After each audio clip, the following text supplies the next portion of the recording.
The Associated Press saying that Israel on Sunday is striking targets in southern Gaza, the strip there, after it said its troops came under fire from Hamas militants in the first major test of a U.S. brokered ceasefire meant to halt more than 2 years of that war.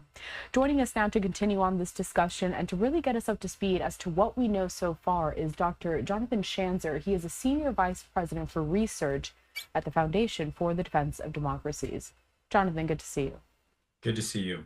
So this all went down really just a few hours ago, and we had an update from the Israeli government. They held a briefing. But Jonathan, what do we know so far about this? It's a breach of that ceasefire. It is a breach. It's not unexpected. Hamas is a terrorist organization. It exists to wage war against Israel. That is the only reason why it was founded back in 1988, and it's the only reason that it has sustained itself over the years. So not surprising that we see Hamas militants, terrorists taking shots at the Israelis. The question is whether this was directed from the leadership or whether this was kind of a one-off with maybe some segment of Hamas deciding that they wanted to test the boundaries of this ceasefire. I do think that no matter what happens, of course, the Israelis responded, as is their right, as it was noted in the ceasefire agreement. But the question is whether this, devolves into something far more dangerous, or whether this is kind of a one-off where both sides assert themselves, make it clear that neither side is backing down while the hostage transfers continue, the bodies of these slain hostages. I think we're down to, I want to say 18 or maybe even 16 bodies. That for, I think, Israel is the main concern, is getting those bodies back while maintaining safety and security for the citizens of Israel. For Hamas, I mean, let me just say, it's very clear. They don't want to dismantle themselves. It's not hard to understand that they would not want to just lay down their arms and go quietly into the night. They're essentially being asked to commit suicide right now. Now, I think they already have committed suicide. On October 7th, I think they committed suicide, and the Israelis have defeated them militarily. What's left right now is an asymmetric urban war.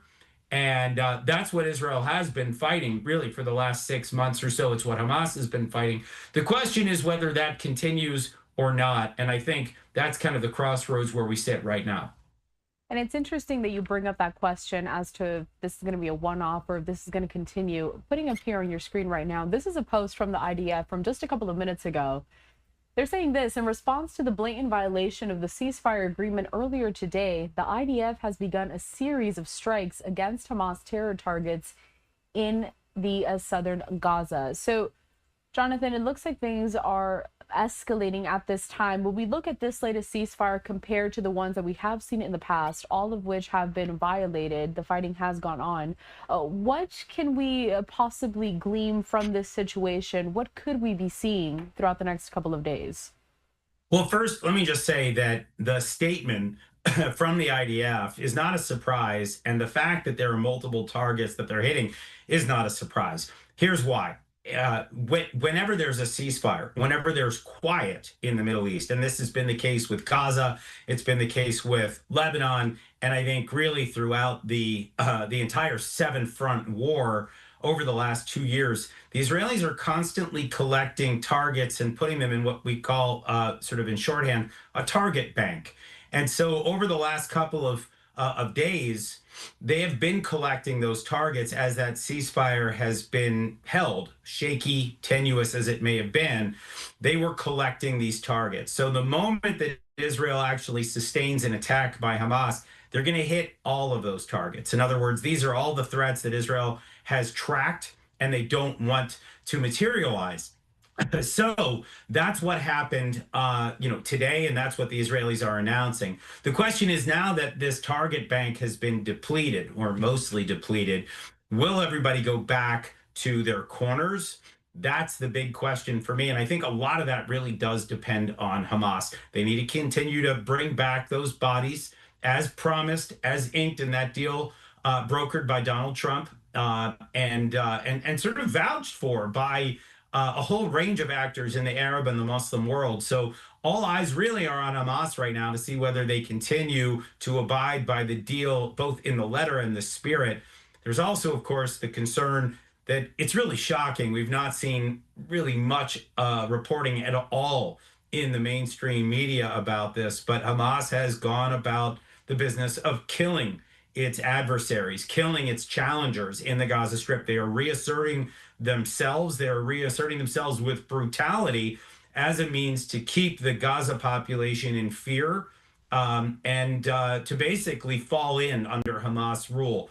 I'm not sure that's going to work over the long haul, but this appears to be the strategy of Hamas right now. But I think it should be clear to everyone watching, Hamas has killed dozens of Palestinians. And if you look back at their history since their founding, they have killed thousands of them.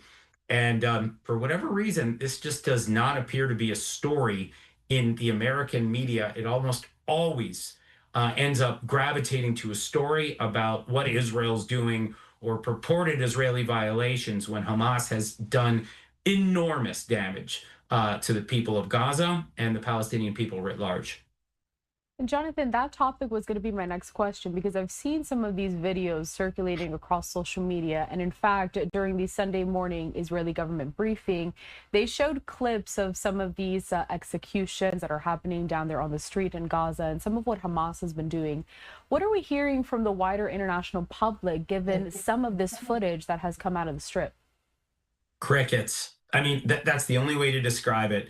Every morning I wake up and I look at the Arab media. I look at the media in the UK, in Germany, in France, just zero reporting, or maybe noted deep inside a broader story about what's going on in Gaza and the tenuous ceasefire, but really nothing as it relates to Hamas's brutality toward its own people. And again, I think it really needs to be understood that when Hamas was forged in 1988 during the first Intifada, it killed what they called collaborators, and there were hundreds of these that took place on the streets. During the Oslo process, Hamas was trying to kill anybody in the West Bank or the Gaza Strip among the Palestinians that supported this peace process. That was their goal, was to thwart any effort to forge peace. During the second Intifada that lasted from 2000 to 2005, collaborator killings on the streets. After the Palestinian Civil War broke out in 2007, hundreds and hundreds of Palestinians killed, shot at point blank range, pushed off of tall buildings to their death. Then you had each war, 2008, 2012, 2014, 2021, with Israel. After every war, Hamas went out into the streets and settled their scores with their adversaries from the Palestinian population. This is a history that, for some reason, has just gone undocumented, unnoted.